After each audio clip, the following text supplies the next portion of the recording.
chọc đó là cây ngon mày ơi cây chăm nó còn gây mọt lập lên này kia nữa mà nó khắp đi lưng ổn lưng miệng lưng gì trôi vậy nè còn trón luôn tròn như là khắp bao nhiêu này so tập cồn canh rộp liên không tí chứ đôi là thằng em mua mày đôi là thằng em nè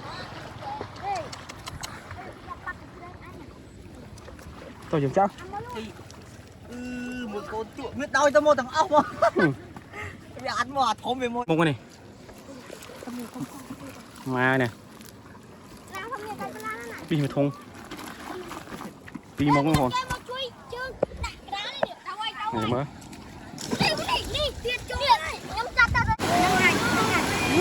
tạ cồn canh ngon này tôi kêu cái nhảy hoặc là không này tao rồi vô phải đây đó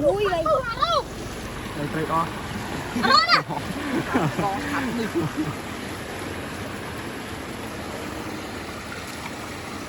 tay tụt bê ơi nè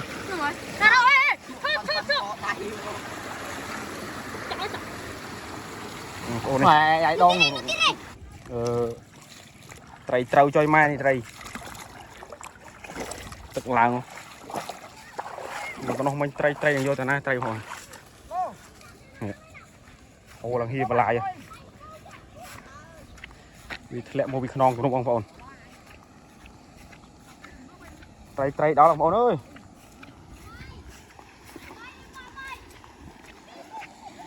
nè con này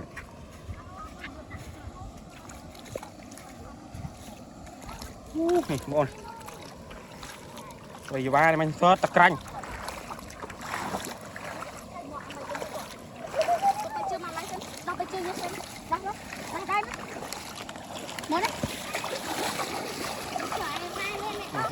này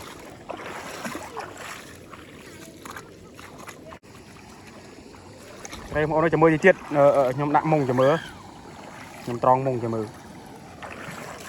mình tối thôm đây này nhà này ngọt ăn không họ nên thôm ngọt quá ha ngọt vọt lê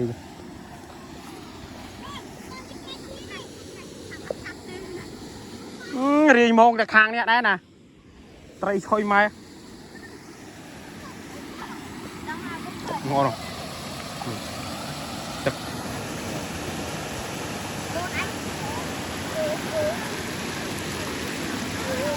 đây thôi đi trôi trâu đây này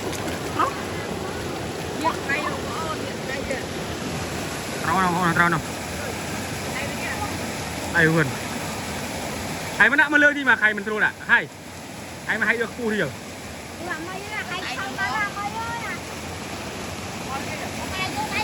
này nhìn mông ạ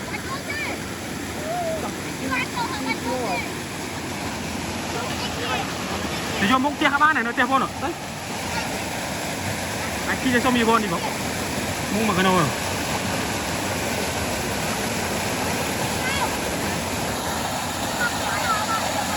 đâu không hôn đâu mơ bị chặt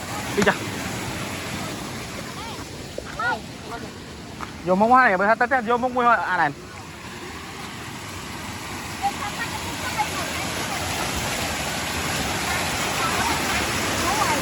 thôi đây cho tập đây qua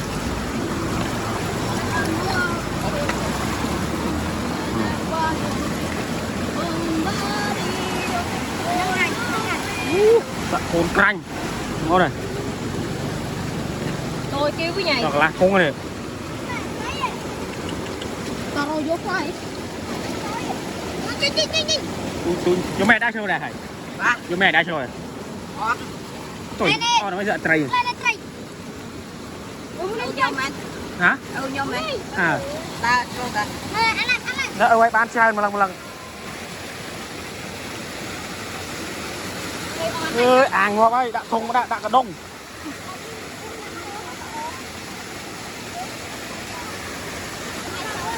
Ni mo tak ken bilu ni mo le tu.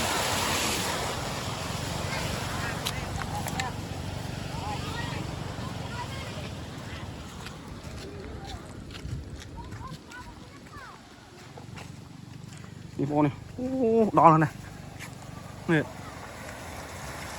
Chọc đó là trai. Ngon. Mẹ ơi. Đôi trai chăm nó còn gây mọt lập lên này. Kia nữa. Mà nó khắp đi. Khắp một con này. Nè. Khắp bự hoàng ôn ơi. Dạ trai. Con này. Trai. Trai đó. Trai đó.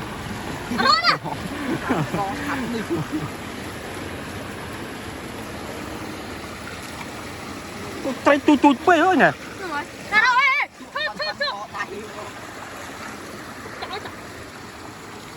Mày ai đong nè mày ai chốt vậy mày ai chốt nè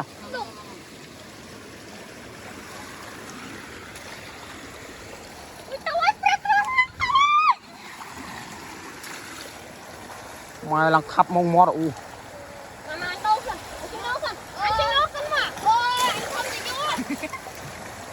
con miếng trai trâu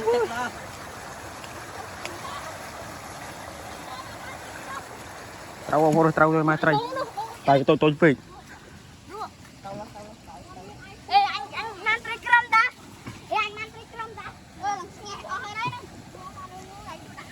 chả mơ ôn nhom vô mông mò chả mơ nhập thọt to tiền phồn chả mơ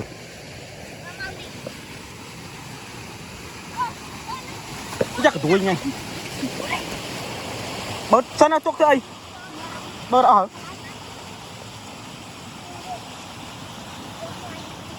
ô này lột đó là xin nó ai tụi nó vậy ai chưa thấy sợi ở là thầy con trai rồi thơm mặn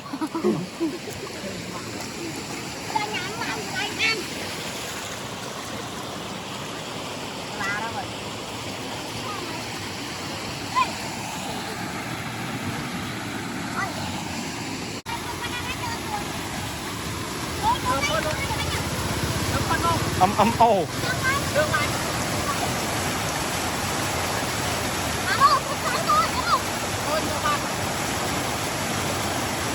mà plate không hồn plate này này anh này ra đây vì lên bồn mới này bên nhỉ đi nè sao tạc côn canh không có nó hình vô tao nào ôi đôi tring trăm nha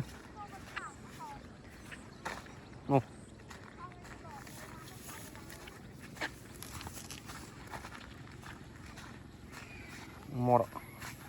khang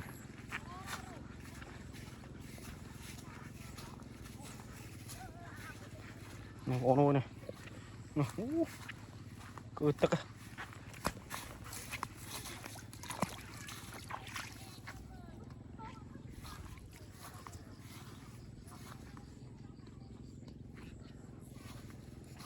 ô này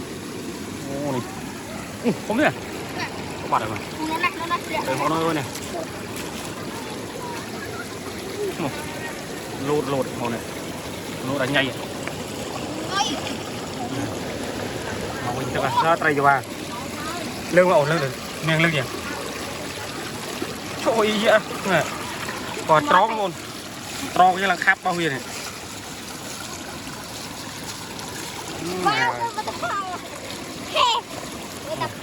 là nó ôm nên nó bình màu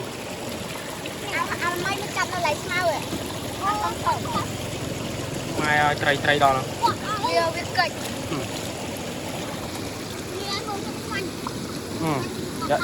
giật canh cho mua này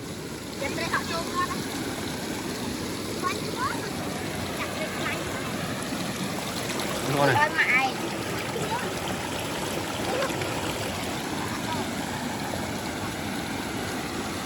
hấp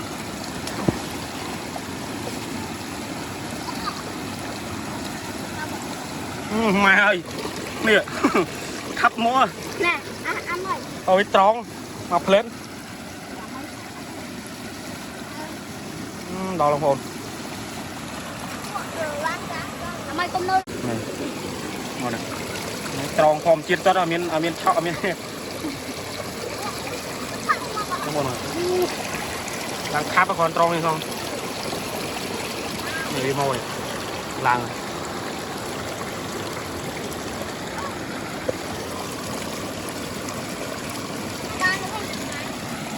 vụ nó bị con tròn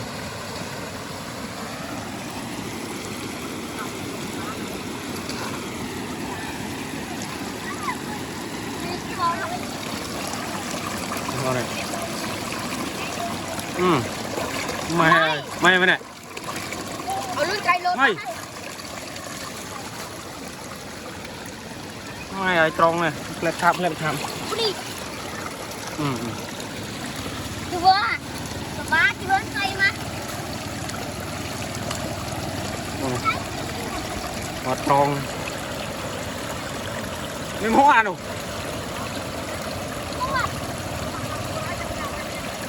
ngàyมันtròn cái này vô muaมันtròn hết đang ban trời mày này chứ ngày mình vô mua hai một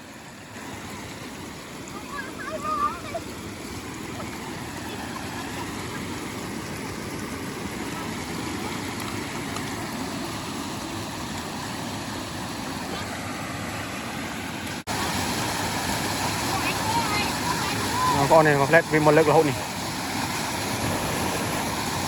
mùi trâu mùi ngọc lét đi mình tao chỉ ra mà được rồi tâm nước manh à biết đi kia đấy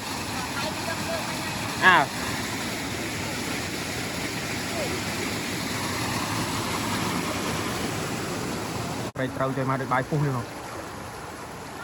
tại sẽ con trai một là chút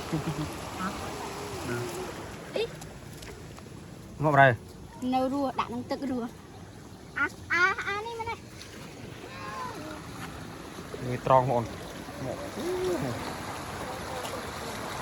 đây xì xom này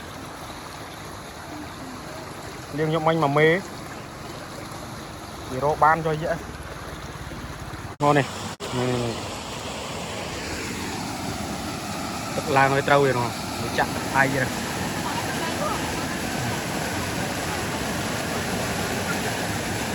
lên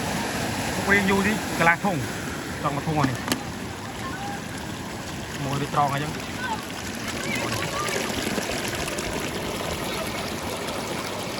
đây trâu cho vậy đây vô tao nãy đây tôi phê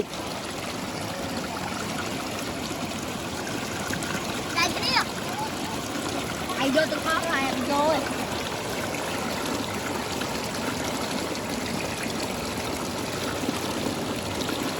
quay qua không có điều không tròn thêm lên nó bị đòn thêm lên này mày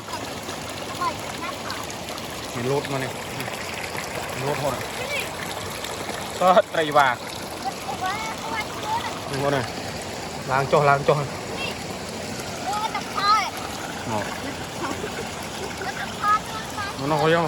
trầy đó là cái nước mấy bác lát khóc này vì nước mấy một này ô này là tròn mơ sẽ cảm thấy trong tròn trầy mình chả mơ mấy tròn là pi mông không hồn trong mà thùng này pi mông cái này mà nè pi mà thùng pi mông không hồn này mơ chó này chó này nè chưa nó đại chưa được ជប់ជើងណា chưa ទីមិនចាដល់ងេ ណែដាក់ដល់ខាងនេះបងអូយហើយណាជើងមក xin lại chụp នោះនោះអាកាច់យកវា cho xin xin là cái dây chân luôn នេះយកជើងណាហើយវាត្រង់ត្រីយ៉ាង dây chân luôn rồi này ទីខំប្រឹងទី bye à គួយគេនឹងទៅ dây chân luôn nhắm cho mình coi ខ្ញុំណែបងប្អូន ចកត់វិធីចោលបាញ់នេះចកត់ bèo đạp lên đi đạp lên đi rồi cho យើងទៅត្រង់បែបអាថ្លៃណៃឈូនេះ căn bên ចូលដៃដល់អាំងទឹកអានេះ អាហ្នឹងមិនចូលក្នុងលូលីលងទឹកងាប់ស្របដៃចុយម៉ែ ដៃកំណើអូ đấy thật là anh rồi cùng lưu anh ពីផោពីលើពីដង មិនត្រង់លេងផងឯងអាហ្នឹង អាំងទឹកហើយ rô បារោ qua đây tí đà lai mình lên có mình không coi như này mình lên anh toàn trong lưới តនេះអើយតែមាញ់ហ្នឹង anh chọc ឯងត្រង់ដល់ពីក្រោមក៏ខ្វាយត្រីទៅនោះឯងរកអីគេណ៎បងប្អូន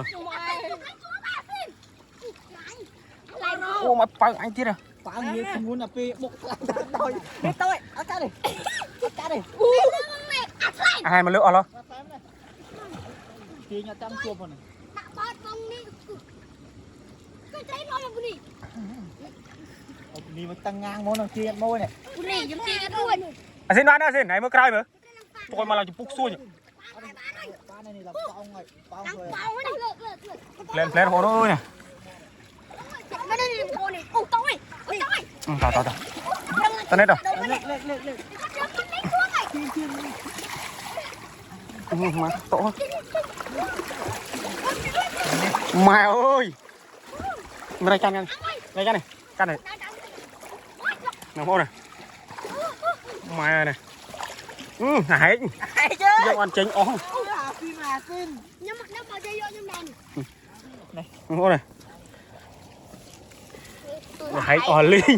យកអត់ចេញអស់ này luôn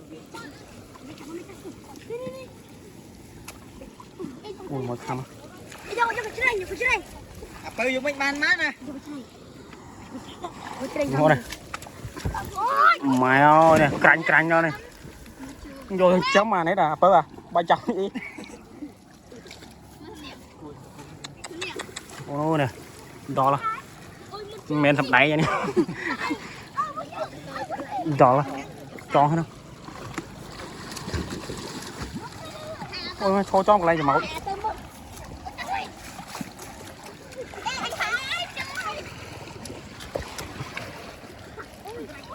ខាប់បងប្អូនអើយណាសតកូនក្រាញ់រាប់លៀនមក tí chứ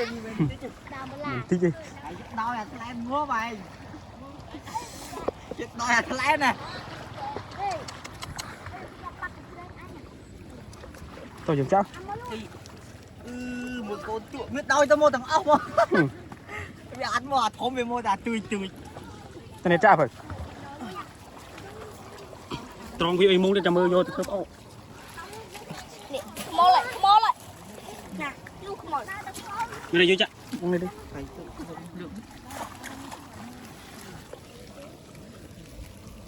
ôi thùng mặt lâu này làm đo nghiến thùng rồi đấy ui đặt lên cho mau chứ ô này thùng rồi hay cứ đi đánh nó đi đánh nó ôi cho mau đo lo tray đo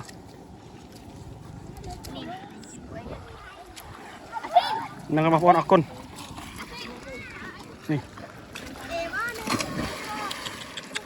này tray đo con nó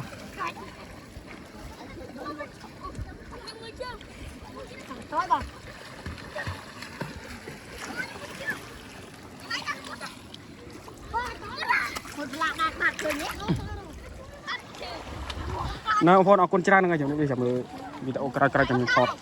cảm phim chết Rồi vô mông màu vậy đang là bệnh đã mông này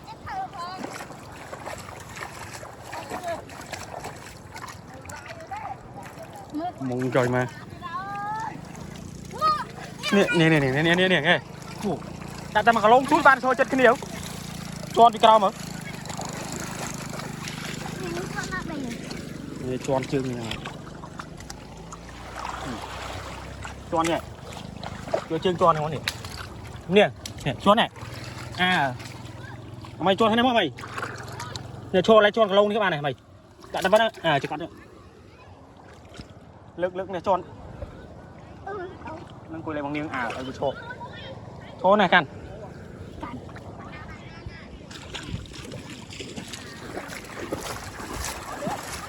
mà bọn nó trầy đó bay buồn mông mà thùng chơi không thầy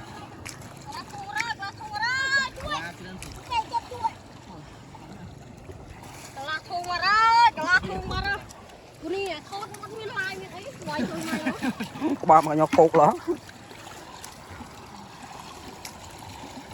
căng rồi cho đi chơi chân này chứ nè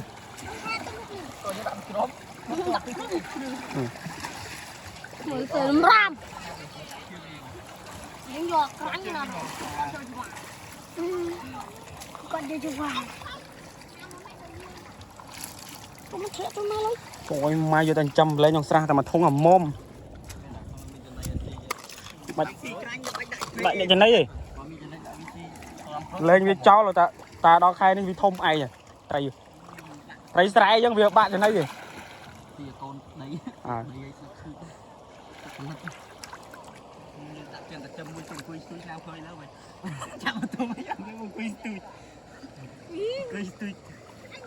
hồi lão là không cùng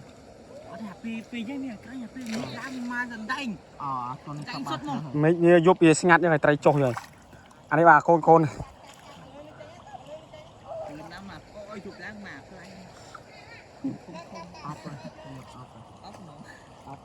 lười nhau nó muốn mà lười nhau làm tay đây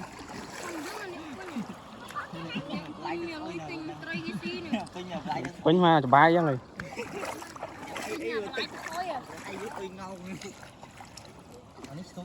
tôi má được tiền anh hot cho ngót được tiền ông tiền đây ở Việt tao mà tự nói Việt xa tầm bay mà là Việt tật bên này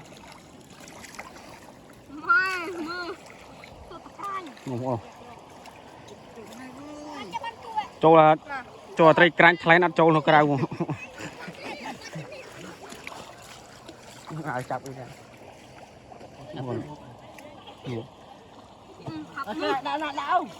nói tầm luôn mà bia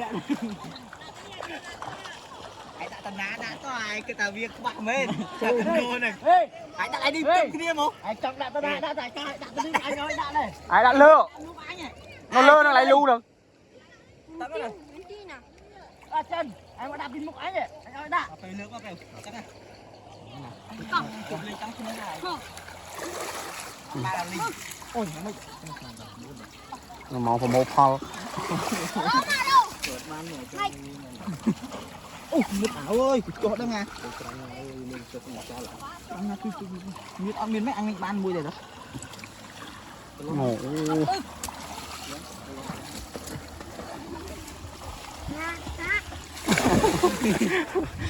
nói tam tức là rồi nè mà đây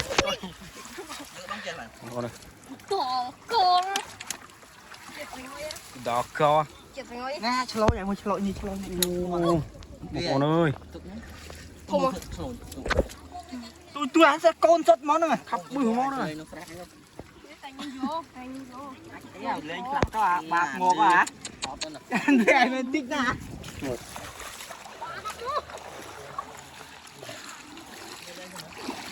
chả chân trai cho mấy xịt ao hoài mà rồi chứ này hả cho ai là mốt mẹ trai mà lần này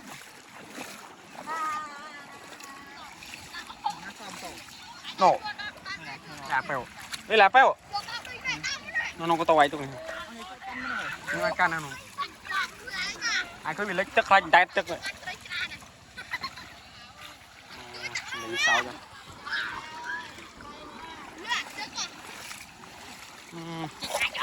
anh đã ta buôn mông mà thùng tao vào à